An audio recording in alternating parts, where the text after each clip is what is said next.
being able... Because life is work. People are like, oh, well, the government should take care of us, and government should do this and that, and you're like, well, you're making government the new God. Right. And even God didn't provide you with a nice, comfy home. Right. You have to go out and build the home. Yeah, you got to meet him halfway. Yes, you have to do work, and... What's the great Michelangelo painting when God's reaching out? The creation of Adam. Yeah, the creation of Adam.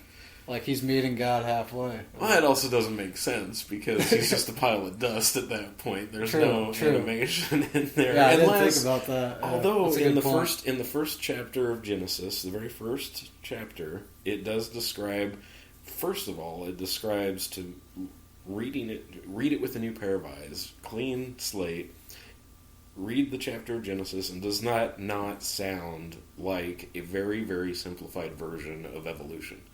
There was water, then the land, then the little creatures, and then the bigger creatures, and got more and more complicated. So, who's to say that's not how God, whatever it is, made it?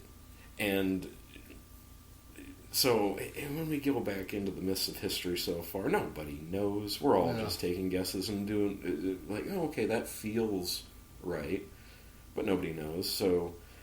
Don't worry about it. Well, it's a curious little mystery. We can have fun playing with it in our minds, but again, we're here in the here and now. How can we enjoy it, and what can I do to make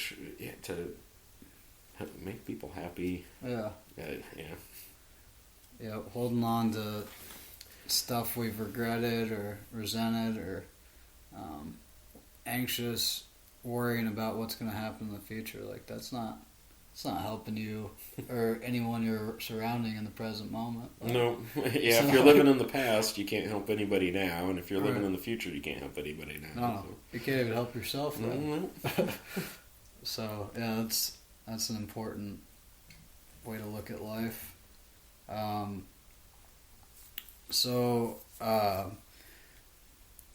always heard the thing about why Freemasons wear aprons. It's magic underwear, just like the Mormons.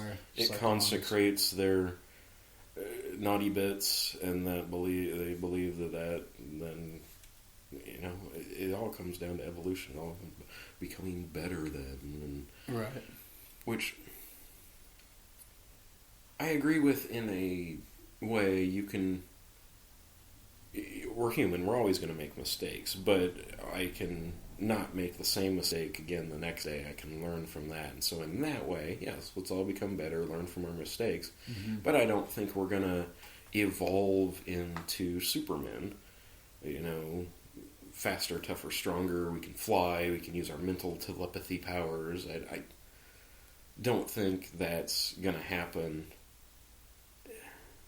in a positive way, without power tripping, without egos going wild. It's a stupid desire. Why do you want to be God? It's like setting yourself up for your own demise. I mean, I completely agree. Why do they wear aprons? It's the clean lamb skin, which I think is also a kind of read books by Freemason. Read Albert Pike. Read Manly Hall. Read Albert Mackey.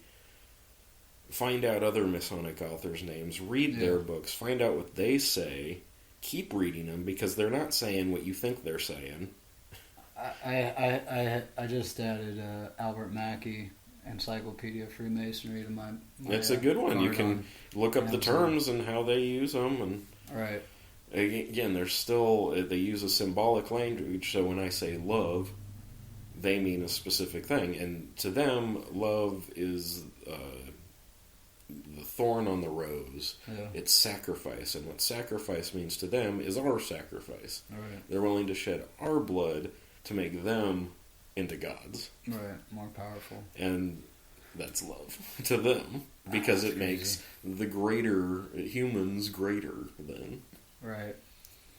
Yeah, it's just amazing to have met you, and because I I was, deep down the rabbit hole of conspiracies, and it's kind of hard to navigate when you first get into it. I got stuck in the very beginning. I saw Zeitgeist about 12 years ago. Right. Because into... Is it the Jesuits? Is it the Freemasons? Is it... Yeah, you get into all this because they're all a part of it. And right. then that's what you have to read. You have to read what they believe. Because right. Another thing is, well, how can so many people be involved in a conspiracy? Well, if it's a religious belief that you keep your mouth shut mm-hmm. and you will become a god, well... that kind of cult's going to have some clout. Yeah, for sure. I mean, it speaks for itself. A religious belief to keep your mouth shut. Yeah. To not spread it against anybody who's not your brother and can't give you the secret signs. It's like understanding a different language. This is way off It's topic. like a symbology language, or like... Yes, it is. It is symbolical language. It's like a language of symbols. That Literally is like what language hieroglyphics. is. Language starts from a Right. little simple sound, and then you Well, put those mouth sounds noise. together, and then it becomes a word, and then you can put those words together to become sentences, and then those sentences can be reduced back into pictures or a single word, Right. excuse me, to convey that whole message of an entire... So, I think it was Jordan Maxwell, which he's a good starter guy, but almost 90% of the videos you'll find, he's talking about the same thing. He just recycles the same thing. Stuff.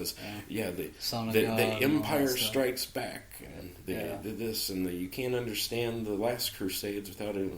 He loves to talk about Indiana Jones, and he's big on the phallic symbols and all that. Yeah, I've definitely heard my fair share of Jordan Maxwell. Do you think... I just want to interject something real quick here about how it is possible for something like the moon landing to have been faked, even for the people sitting in mission control. Think about the computers that they had at the time. Right. In 1969, they've got... It's teletype. Most of us can't even fathom that. There's probably instead they didn't have screens. There's like a little place where they could put sliders, and somebody would actually have to do a graph and put a slider. So the speed of internet too. On top of that, there was no internet. It was a localized system with radios. Not even internet, yeah, but let alone communication speeds. None of those people had ever done those jobs before, so you only need the people at the actual top to know that this is fake, and everything. This is an exaggeration, but just imagine some guy sitting in each of those computers just hitting little buttons to make the interface look like it's doing something. Right. Well, they're talking to somebody on a radio on the other side of the earth, so it looks there's a transmission delay and whatnot. I'm just saying it could be faked by a relatively few number of people to convince a larger group of people to then convince a larger group of people. Right. And so when you go back to those people, oh yeah, I was there and I saw the little things go by. And well, you've never done this before. How do you know? Right.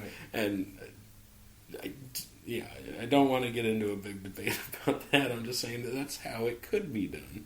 Well, and just look at the COVID thing right now. The Ancient Art of Imposture by Abdul Rahman. Mm-hmm. When the Mongols took over the assassins, the Eagle's Nest in Alamut, they got access to their whole library. So they found out how they found out the Shambhala, the paradise, the gardens flowing with milk and honey, mm-hmm. was a place where the old man would drug young men, knock them out, take them into this secluded place where there are beautiful women and flowing rivers of drink and whatnot, and then drug them again, and then when they wake up, and they're like, where were you? I was in heaven. Right. I was in paradise. And it's like, yes, I can... I've been there. So, and one of the tricks that he would do is have a pit in the floor, and then there would be a silver platter on the floor that had a hole in the middle, and some guy could stand in the hole, and then the plate would go around his neck, and then blood was smeared around there, so it looks like a decapitated head sitting on a plate. Oh. And the master would say, "What did you see? This is a man who is dead, and I have animated his head. What did you see? I saw the glories of this." Wow. And then at the end of this, in front of you got however many people that are watching this little magic show. Right. And then at the end, you slice the guy's head off, so he can't. So there is no alive guy. He was dead. He told you about it. And now this is his head. Oh, wow.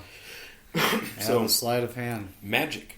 That is what magic is. It's the art of illusion to make you think that something is real when it's not. Money. Mm-hmm. These master magicians have gotten you to believe, us to believe, that a little piece of paper is worth anything. Exactly. Yeah. Completely agree with that assessment. So I'm kind of to the point where 2020 almost seems like it's like the revelation of method at this point. It's been going on for the revelation's been going on for. There was, I think, a period in the 70s, 60s, 70s where they probably had to be pretty careful. The whole thing could be brought down, but everybody's so dependent on the internet now. Right. The amount of esoteric and that so many people that YouTube has conspiracy videos and everything is that yes, they want this information out there. They want to be recognized and or feared. They want to be not understood and feared. And right. So yeah, you say, oh yeah, those guys, they can get away with anything, and well, they've already won half the battle. They already got away with it. Well, if you believe I can get away with anything, then I can get away with anything.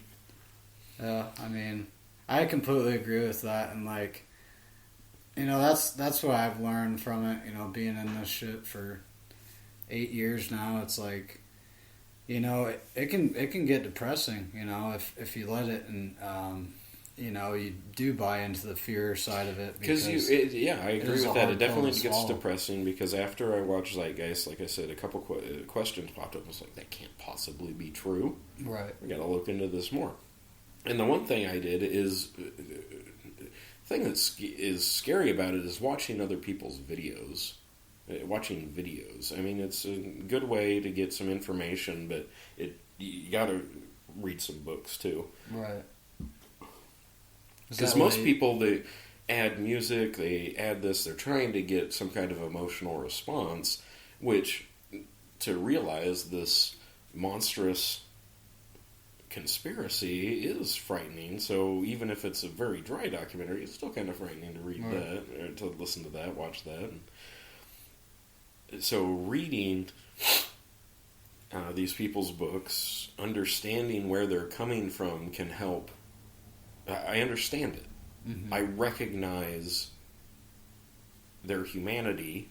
Yeah. I understand that this is how they built their philosophy. I don't agree with it. Putting yourself in those shoes. Fundamental, but yes, that's how you fight back. Understand the enemy, love the enemy. Mm-hmm. And because you cannot fight hate with hate, you cannot fight violence. Well, it goes back to that. If violence is being done, violence should be go back. Yeah.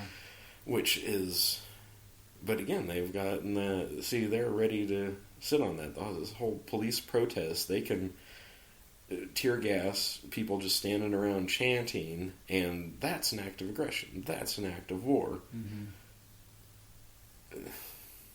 Yeah. So, yeah, the police were taken over so long ago because it goes back to Plato's Republic. Oh, there were three classes of people. There were the rulers, there were the enforcers, and then there were the people. And that's what the thin blue line is the enforcers. And from the 60s and 70s, they got their people in, then up to positions of power, and then started weeding out all the people that actually want to be peace officers for the ones that want to be Leos. See, this is how law enforcement officer is Leo as an acronym, going to Leo the Lion, which is